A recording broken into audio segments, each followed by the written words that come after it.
Hello, everybody. This is DBT Peer Connections podcast. My name is Rachel Gill. Some of you may know me as Pinky Tuscadero, but I started DBT Peer Connections about a year or so ago. And what it is it's kind of a community organization that I'm kind of building around dialectical behavior therapy skills. And the main thing that I'm trying to do is to build a community around practicing dialectical behavior therapy skills and to create a community where people can come together and share their stories and practice skills and build mastery while kind of helping change the face of what people see about mental disorders, borderline personality disorder, and all emotional health problems. So I have a website at ilovedbt.com where you can find worksheets, my videos, and stories and articles and things about dialectical behavior therapy and my own personal journey towards wellness and overcoming borderline personality disorder. And I also have a closed Facebook group that people can request to join, and that's Dialectical Behavior Therapy Skills Connections in the groups, and you can look it up and you can request to join, and that's where you can interact with people 24/7, and everybody's really supportive, and you can get skills support and stuff like that. Today, the podcast we're going to be discussing emotion dysregulation. Right now, I'm working on a independent study for a senior undergraduate thesis I'm working on, and the premise of the program is it's a web-based dialectical behavior therapy skills training program, and it uses the massive open online course format. So ultimately, the way it's going to be structured is it's going to be once the research is done, I anticipate it'll be available for everybody to join next summer, 2015, but we'll be running a test run over this winter and spring, and we've got a lot of people signed up for that. If you go to my website and you look in the articles, there's a form if you want to sign up, because we're still accepting people on the wait list for the participants. Right now, my proposals being reviewed by the Institutional Review Board at my college, but I'm still building the curriculum right now. But I want to kind of give a basic lesson on what emotion dysregulation is, because the program is aimed at people who have emotion dysregulation. And the reason I chose this one is because about 85% of the disorders that are discussed in the Diagnostic Statistical Manual, which is basically the Bible of what psychologists use to diagnose disorders and reimburse insurance agencies, about 85% of the disorders in that manual have relations to emotion dysregulation problems. So let's start with what emotion dysregulation is. So emotion dysregulation is when you have a person who is particularly emotionally sensitive or emotionally reactive, and you pair them with an environment that maybe doesn't recognize that they're particularly sensitive, judges the sensitivity, or doesn't teach the child necessarily how to deal with that emotional sensitivity. And when you have those two components and they interact with each other, so you have the sensitive person's biology and then the environment, the natural person's environment, and when they don't fit, it creates a dysfunction.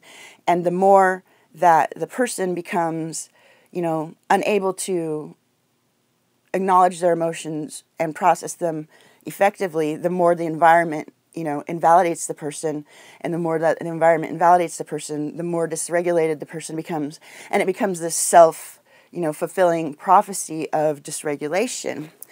And, the first thing I want to say about, this whole little process is that, to really treat this problem, we need to let go of all sort of judgments and urges to blame, especially if you're maybe a parent who's listening to this. I really want to emphasize, you know, that you are not to blame. Neither is your loved one, you know, your child or your son or daughter, or, you know, they're not to blame. You're not to blame. This is something that just happens. It is what it is. And our goal to really, you know, get over this problem is to try to come at it from a place of compassion for everybody involved, because this just, you know, when this regulation is hard on everybody. You know, it's not just hard on the person. It's not just hard on the family. It's not just hard around the people who are dealing, you know, who are around the person who has it. It's hard on everybody, because it's when you have emotion regulation problems, it's can be devastating. You know, for me, having borderline personality disorder, it's intense, and I have to work on it every single day, because if I don't, my emotions can get away from me. You know, it's like, my emotions are like, you know, if I were a train and my emotions were, you know, going down a train track, you know, where most people would be able to, you know, turn the brakes on and be able to kind of slow down if they're going too fast. For me, you know, because my brakes aren't that good, it's really hard for me to slow down once I get going, you know. So for me, using these skills and learning how to recognize when I'm getting emotionally dysregulated, and then practicing skills and finding which ones work for me, are the only way really for me that I've been able to find any sort of relief from these emotions that is effective, you know, because before I found DBT skills, I just would hurt myself. You know, I hurt myself because I thought my emotions were bad, you know, because my environment would tell me, you know, you're being a drama queen. Just deal with it, you know. Why are you acting like a baby? You know, why are you getting so mad? You know, you just freak out. You're out of control. So the more that my environment, you know, and telling me, you know, well, you just like drama. You just like to be the center of attention. You know, and as I grew up, the more that I heard this from my environment, the more that I started to believe it, you know. Okay, maybe I am just this way. Maybe I am out of control. You're right, I must just like it, because why don't I just stop? Well, it's not that simple. You know, some of us, you know, just like anything, some of us are good at writing and reading. Some of us struggle with it. Some of us are really good at sports. Some of us aren't so good at sports. Well, the same thing applies to emotion regulation. Some of us can you know, acknowledge and process our emotions and know when to react, not to react. And some of us, this doesn't come naturally to us. And that's okay, you know, and that's the main thing that, you know, society, especially in American culture, is really frustrating, is that we have a tendency in this culture to devalue our emotions, particularly the ones that are unpleasant. So for a person who is particularly emotionally expressive or emotionally intense, like me, it can really help push that invalidation towards more towards dysfunction. So, you know, from my perspective, you know, I've done extensive reading, you know, in dialectical behavior therapy. I, you know, consider myself Marsha Linehan's biggest fan, and I really, really mean this. I've read every single thing. I probably have about 97% of all of the articles she's ever authored and co-authored. All of her grad students that have done, you know, that she's worked with, I have most of the work that they've done. I've been to a conference with Marsha Linehan in mindfulness. I've attended a few trainings through behavioral tech on their online learning. I've been in dialectical behavior therapy as a client for over 4 years now. I've got a Google alert that sends me new articles as they come out on dialectical behavior therapy. So, you know, I'm devoted to this treatment, not just as a client, but as a student. You know, I'll be graduating this year, or in June 2015, with my Bachelor of Science in Social and Behavior Sciences, and I'm planning on going into towards earning a PhD in clinical psychology. So, you know, I'm coming at this from, you know, a perspective of a person who has BPD, and a person who is also training to become a therapist. You know, and I can thank Marsha for coming out with her story of having BPD, because that's really what cemented my whole decision in pursuing this you know, this life's path for me. So her whole perspective, as far as treatment goes, is compassion. Compassion is an essential component to dialectical behavior therapy, because people who have emotion dysregulation problems have chronically been told throughout their lives that their emotions are wrong, that they, we have people who have these problems are tend to be very judgmental towards themselves, and so they need extra compassion, When someone's hurting, we want to comfort them, right? But for some reason, when it comes to emotions, we're not so accepting, let's say. So in my approach, to to skills training, because that's mainly what I'm focusing on with my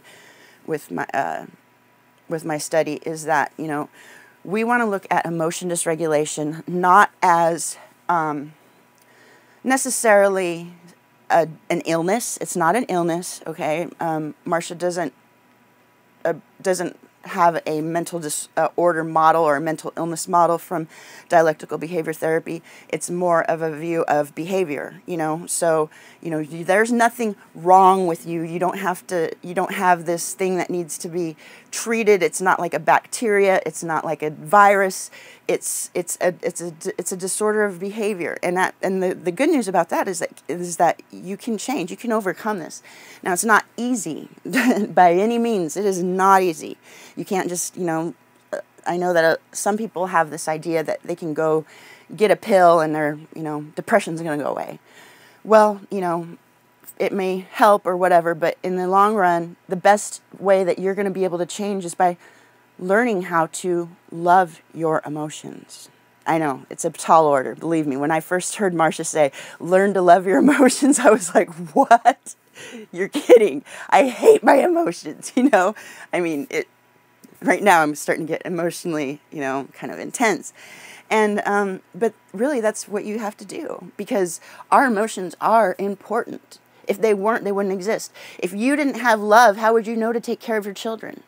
If you didn't have fear, how would you know to get away from something that was dangerous? If you didn't feel disgust, how would you know to clean yourself?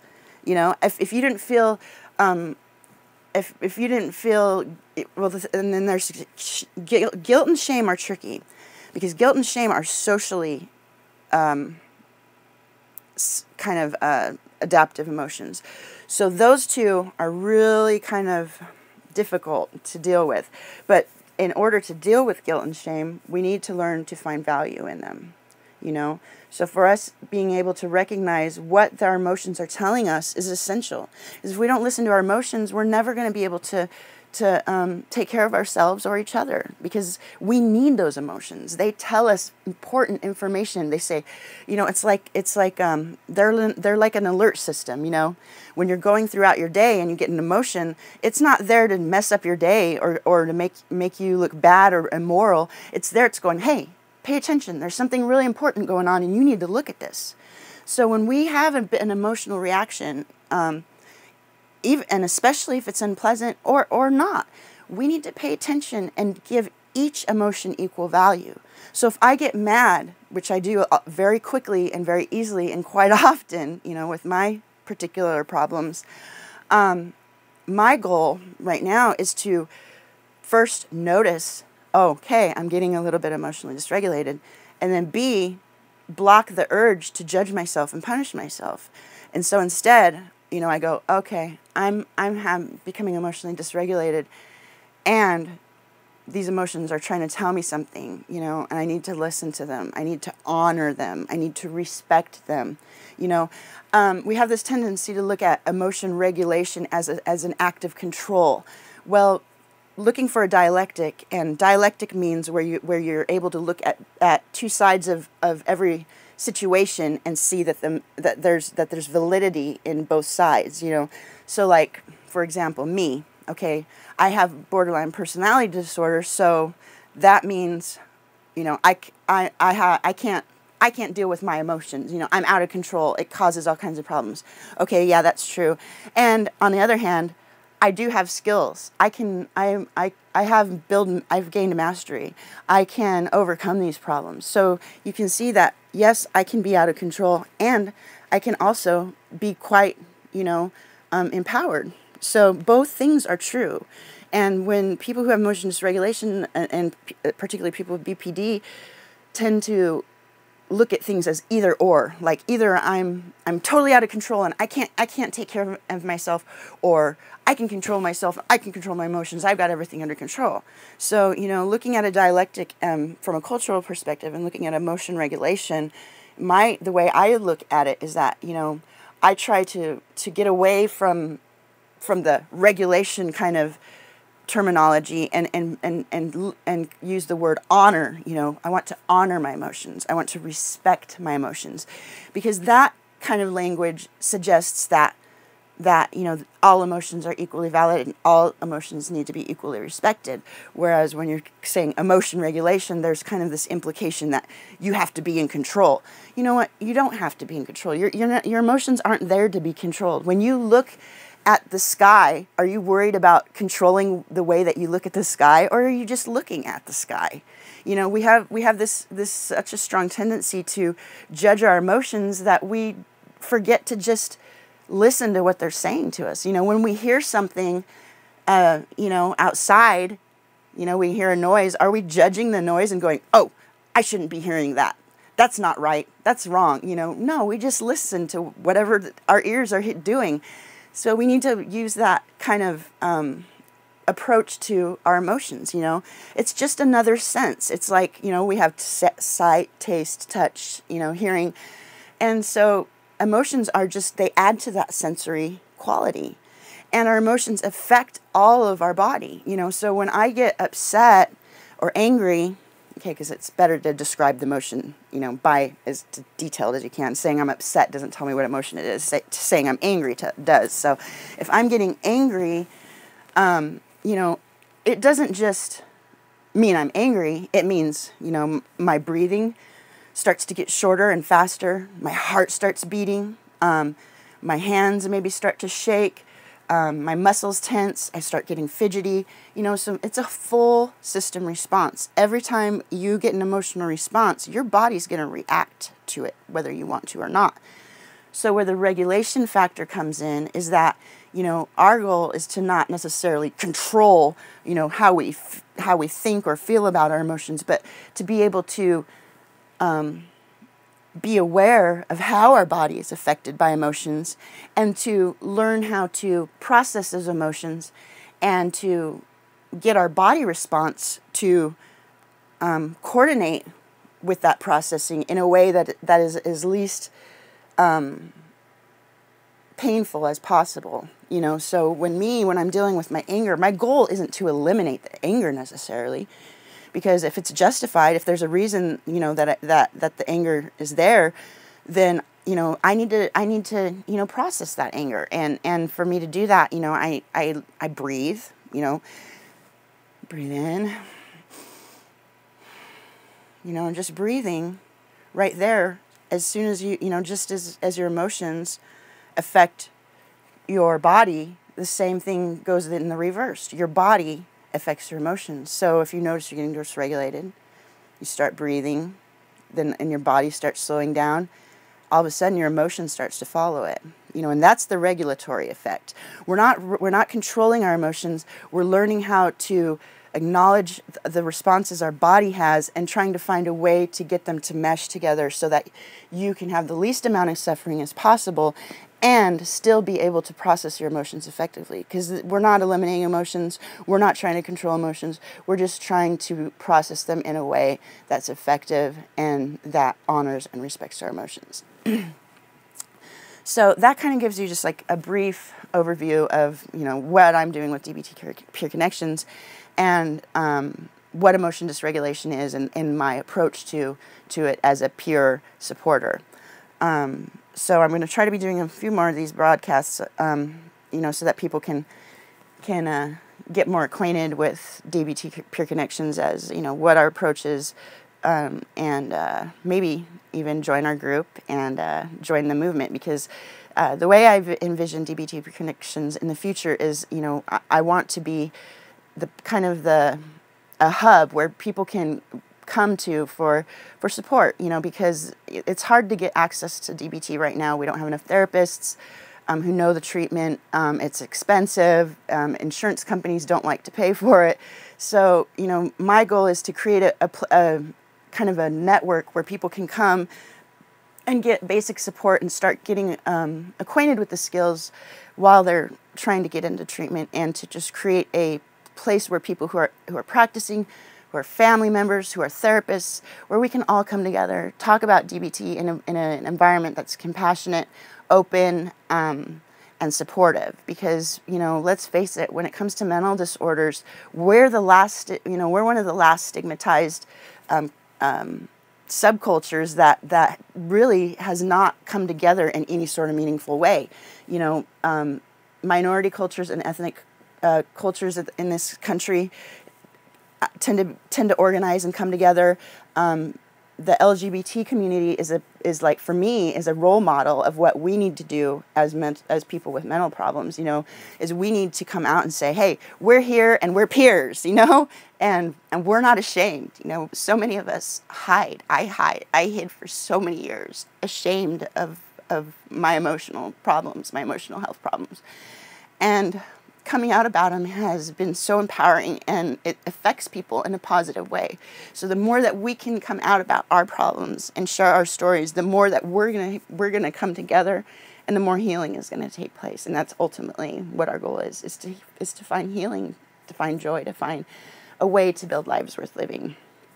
So if you want to join our group on Facebook, look us up and request to join, and we'd love to have you. Otherwise, I hope to come back soon and talk with you some more about dialectical behavior therapy skills. And till then, love and kindness, and stay mindful.